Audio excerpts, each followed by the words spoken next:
ব্যাপার মামা, কি হচ্ছে? ও তুই এসছিস? বস বস, কিছু না, হাওয়া খাচ্ছি। হাওয়া খাচ্ছ? ওই যে মানুষ বলে না যে বিশুদ্ধ হাওয়া খায়, তো আমি বিশুদ্ধ হাওয়া সেবন করছি। তা মামা, সেমিনার সিম্পোজিয়াম ফেলে হাওয়া খাচ্ছ যে? না, গিয়েছিলাম তো, একটা ভাস্কর্য প্রদর্শনীতে গিয়েছিলাম। ওখানে একটা ঝামেলা হয়ে গেল। মানে একটা মেয়ে একেবারে ভাস্কর্যের মতো করে দাঁড়িয়েছিল। তো আমি ভাবলাম যে সত্যি সত্যি ভাস্কর্য কিনা সেটা দেখার জন্যে ওই কাপড়টা ধরে টান দিতেই একটা বিপত্তি ঘটে গেল। হল শুদ্ধ লোকজন মোটামুটি, মানে ও মাই গড মামা, তারপর কি হলো? মানে কি আর করার, মানে মাপ টাপ চেয়ে এই যাত্রায় ইজ্জত নিয়ে চলে এসেছি আর কি। বড় বাসা বেঁচে গেছো। ঠিক আছে, কাপড়া হিসেবে তুমি আমাকে বাদাম খাও, দাও 10 টাকা দাও। 10 টাকা? এত এত এত টাকা আমি পাবো কোথায়? মামা, আমার কাছে কোনো খুচরা টাকা নেই, 10 টাকা দিলে দাও, নাইলে বলে দাও। হা, তুই বিশ্বাস কর পল্টু, সত্যি সত্যি আমার কাছে এত টাকা নেই। মানে আমার কাছে তো টাকা থাকে না। কদিন আগে আমাকে কেয়া 100 টাকা দিল, ওটা নিয়ে আমি কদিন চলছিলাম। টাকা তো শেষ হয়ে গেছে। এখন বুবুর কাছে চাইলে তো আমি পাবো না, আমি জানি। আবার দুলাভার কাছে যদি চাই, সেটা আবার বুবুকে এসে বলবে, পাওয়ার কোনো চান্সই নেই। এখন কেয়ার কাছে তো আর এত তাড়াতাড়ি আবার টাকা চাওয়া যায় না। বাকি থাকলে একমাত্র তুই। মামা, এই বাদাম খেতে চেয়ে আমার নিজের কাপড়া দিতে হচ্ছে। তোমার কাছে থাকলে দাও, আর না থাকলে বলে দাও, আমি গেলাম। আচ্ছা বস বস বস, কি যাওয়া যাই করছিস কেন? আচ্ছা ঠিক আছে, বাদাম খেতে হবে না, কিচ্ছু করতে হবে না, তুই টাকাও দিতে হবে না। তুই এক কাজ কর, আমার না খুব পানির তেষ্টা বেশি, আমাকে একটা আইসক্রিম খাওয়া। আচ্ছা এই তো সেই ওই যে কি বল্টু, ওকে তো দেখছি না রে। মামা, তুমি কখনো স্যাকামাইসিন খেয়েছো? কি জিনিস? স্যাকারিন? আরে মামা, স্যাকারিন না, স্যাকামাইসিন মানে হাফসোল। না ভাই, 2বার আমি হাফসল করেছি, এখন তার জায়গা নেই করানোর। কি তাহলে? আরে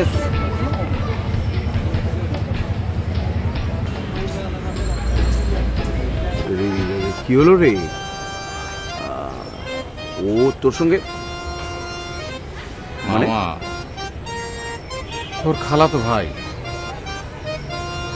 আমেরিকার গ্রিন কার্ডধারী।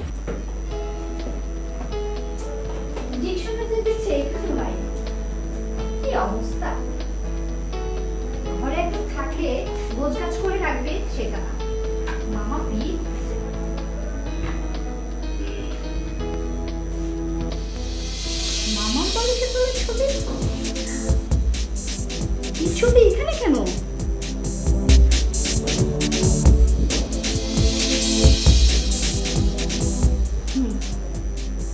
ছেলেটা এইভাবে দিনের পর দিন আইবুড়ো থাকলে লোকে তো একদিন তোমাকেই দোষ দেবে। কিন্তু স্বেচ্ছা বিয়ে করতে না চাইলে আমরা কি করতে পারি? আরে ও তো ছোটটি নেই যে সেলুনে নিয়ে গিয়ে চুল কাটিয়ে নিয়ে আসলাম। কিন্তু বরযাত্রা বিয়ের কথা শুনলে পালিয়ে বেড়ায় কেন? আম্মা, কি রে? মামা বিয়ে করতে না চাওয়া পেছনে একটা ক্লু পাওয়া গেছে। এই দেখেন। কি ওটা? এটা তো একটা মেয়ের ছবি। মামা বালিশের তলা থেকে উদ্ধার করেছি। কি? মানিকের বালিশের তলায় মেয়ের ছবি? আরে দেখি দেখি দেখি দেখি, তাই তো একটা মেয়ের ছবি। কিন্তু এই ছবিটা ওর বালিশের তলায় থাকবে কেন? আরে বুঝতে পারছো না? ও এই মেয়েটা কে রে? আমি তাকে চিনি আম্মা। তুই চিনিস? হ্যাঁ, চেনা চেনা তো লাগছে। তাই কি? দেখি দেখি, এই তো হক সাহেবের মেয়ে। হক সাহেব? কোন হক সাহেব? ওই যে আমরা রাজশাহীতে ছিলাম তখন আমাদের পাশে বাসা ছিল। ও হ্যাঁ, হক সাহেবের মেয়ে। কিন্তু ওকে এখন কোথায় পাবো? আমি জানি আম্মা। তুই জানিস? তাহলে চল একদিন আমরা গিয়ে ওদের বাড়ি থেকে ঘুরে আসি। ঠিক আছে, আমিও যাবো। চলো। কথা কথা শুধু হাসি। কি আর বলবো আপা, সেই ঘটনার পর থেকে মেয়ে আমার সেই যে বেঁকে বসেছে, আর ওকে হাঁ করাতে পারলাম না। কি করছে? কি আর করবে, একটার পর একটা পরীক্ষা দিয়ে ডিগ্রি নিয়ে চলেছে। আর এখন নাচের স্কুল খুলেছে, ছাত্রছাত্রীদের নিয়ে বেশ আছে। কেয়া ওর গ্রুপে আছে, অথচ একবারও আপনাদের কথা বলেনি। হয়তো ওর রাজশাহীর কথা মনে নেই, আর টুনিকেও চিনতেও পারেনি। হ্যাঁ, আমরা যখন রাজশাহীতে ছিলাম তখন কেয়া, পল্টু ওরা ছোট ছিল। দেখেন তো কেমন কথা, এখন আপনারাও ঢাকায়, আমরাও ঢাকায়, অথচ আমাদের যাওয়া আসা, দেখা সাক্ষাৎ কিচ্ছু নেই।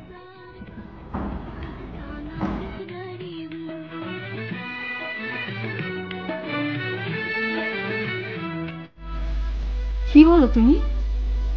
মানিক ভাই এখনো আমার আশায় বসে রয়েছে? স্ট্রেঞ্জ। এতে স্ট্রেঞ্জের কি আছে টুনি আপা? সত্যিকারের প্রেম ভালোবাসা তাই হয়। আচ্ছা, ব্যাপারটা কি ছিল বলেন তো? আপনি কি তাকে ভালোবাসতেন না? না না? না, কারণ তখন আমি কলেজের প্রিন্সিপালের ছেলের সাথে ছুটিয়ে প্রেম করছি। তার মানে মামা সে ভালোবাসা ছিল একতরফা?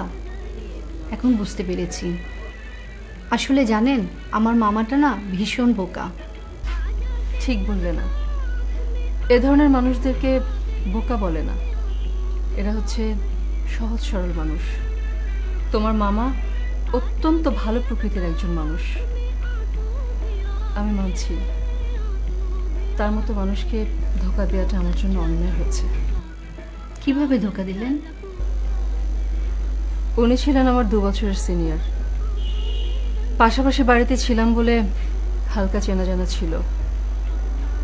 কলেজে দেখা হলে মাঝে মধ্যে কিছু কথাবার্তা হতো, কিন্তু কিছুদিনের মধ্যে আমি লক্ষ্য করলাম আমি যেখানে যেখানে যাই, লাইক কলেজ ক্যান্টিন, লাইব্রেরি, পুকুর পাড়, সব জায়গায় উনি আমার পিছে পিছে যে হাজির হন। বুঝলাম লোকটা মরেছে। আচ্ছা, উনি কি এখনো কবিতা লেখেন? কবিতা লিখেন মামা? লিখতেন তো। মামা আবার কোন কালে কবিতা লিখতেন? লিখতেন লিখতেন সে সময় উনি অনেক কবিতা লিখতেন, আর ওনার কবিতার একমাত্র পাঠক বোধহয় আমিই ছিলাম। প্রায় প্রতিদিনই কলেজে একটা করে কবিতা লিখে এনে আমার হাতে ধরিয়ে দিতেন আর বলতেন, দেখো তো কেমন হয়েছে। কবিতা তো না, চিঠি। মনের আকুলি বিকুলি নানা উপমা দিয়ে লাইনে লাইনে সাজিয়ে লিখতেন। কিন্তু তখন তো আর তার দিকে ফিরে তাকাবার মতো অবকাশ আমার ছিল না। একদিন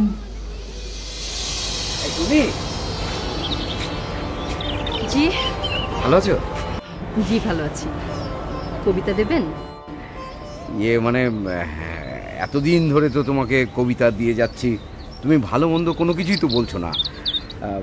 তোমার নীরবতাই ধরে নিচ্ছি যে কবিতাগুলো তোমার ভালো লেগেছে। আজ কবিতা দেবো না, তোমাকে অন্য একটা জিনিস দিতে চাই।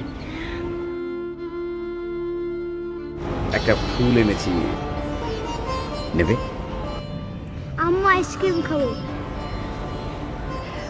অবশ্যই আইসক্রিম খাবে বাবা, আইসক্রিম কিনে দিব। মানে তো আমার ছেলে ইয়ে তুমি অনেক আগেই মানিক ভাই। হয়েছে কি, আমরা আসলে লুকিয়ে লুকিয়ে বিয়ে করেছি তো, তাই বাসার কেউ জানে না। মানিক ভাই, বাসায় বলবেন না প্লিজ। জি জি, অবশ্যই অবশ্যই। কি অবশ্যই বলবেন? না না না, কখনো বলবো না, কখনো।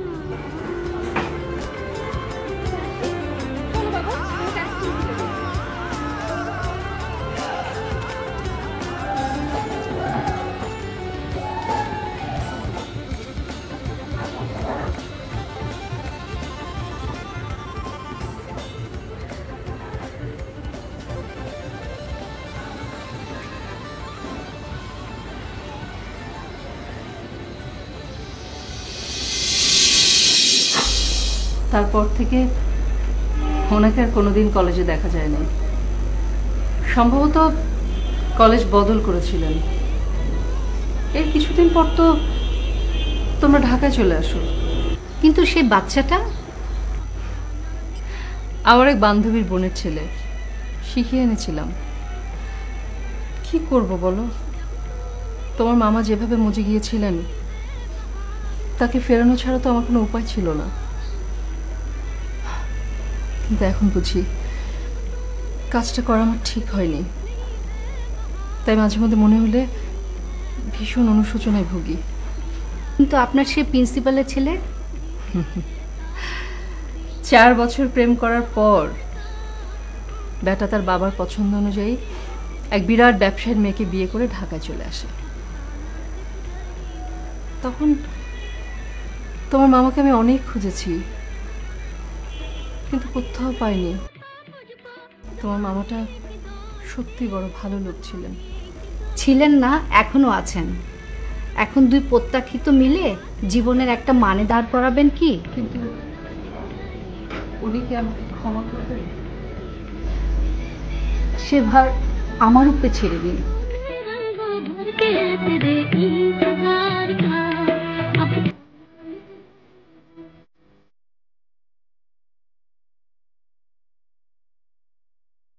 ওয়েলকাম ওয়েলকাম, আমাদের মামা বেশ সুস্বাগতম।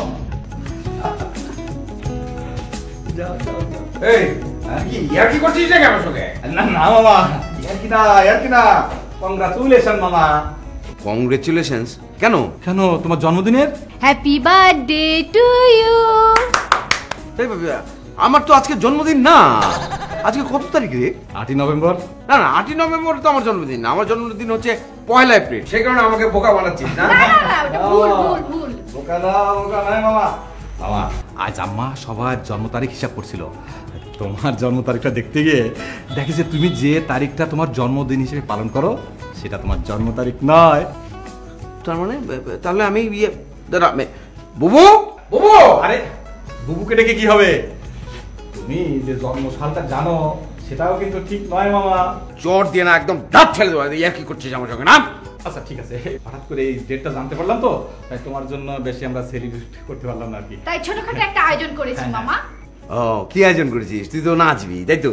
হ্যাঁ, সেই পুরনো হিন্দি গানের সাথে। আচ্ছা মামা, তুমি তো ওই আর্ট কালচার খুব পছন্দ করো তাই না? কেন সেদিনে যে ভাস্কর বাসার অন্য কাউকে কিন্তু বলিস না সেই দিনের সেই ঘটনা। আরে না না মামা, পাগল নাকি? হ্যাঁ, আমার মামার একটা ইজ্জত আছে না। আমরা ঠিক করেছি তোমার এই নতুন প্রথম জন্মদিনটায় আমরা তোমাকে একটা জবরদস্ত প্রেজেন্ট দিতে চাই। কি প্রেজেন্ট করবি? একটা ভাস্কর্য, সেটা এখন এই মুহূর্তে তোমার পক্ষে অবস্থান করছে। তাই? হ্যাঁ, দেখিস আবার হঠাৎ করে তো বিগড়ে যাবে না তো? আরে না না না না, বিগড়ে যাবে না মামা, একেবারে অরিজিনাল। তুমি যেভাবে রাখবে সেইভাবেই থাকবে। আসবো আসো।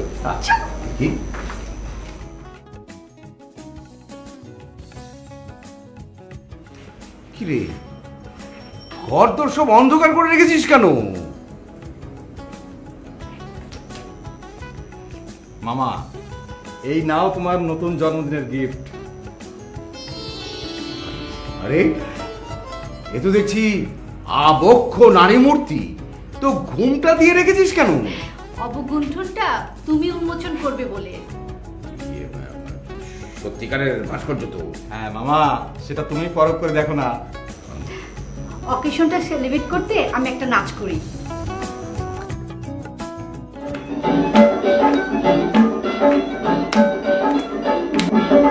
বেশ তো ভালো।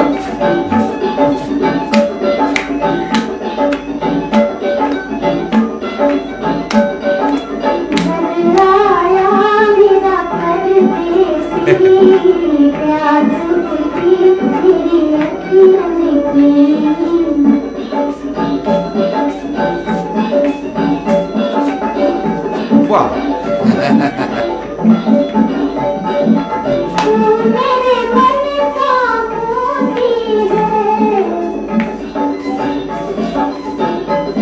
আরে এসব কি?